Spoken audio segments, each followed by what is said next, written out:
Na va, guliu surelaksuoju, kas mėnesį lankausi pas savo kosmetologę Alinutę, kuriai atsiduodu ir sakau, daryk, ką nori. O ką jinai daro ar darys, aš nežinau. Tiesiog aš relaksuoju. Alina, pakomentuok apskritai, ką Drėkinsime. jūs galite pakomentuoti. Aš tai norėčiau dėti lengvą rūgštelę, nes yra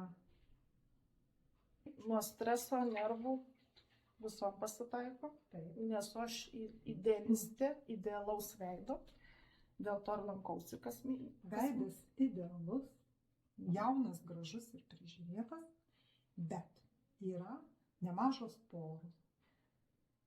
Jeigu vargina, riebalo per daug išsiskiria, tai jau rūgštelė šitą dalyką labai gražiai patvarko. O po to drėkinam, skatinam gamintis naujas kolageno ląsteles. Žodžiu, esu prižiūrima pagal tai, ko man reikia kiekvieną mėnesį. Alina parenka, žino, atsižvelgia į mano veido odos būklę. Žodžiu, taip ir toliau.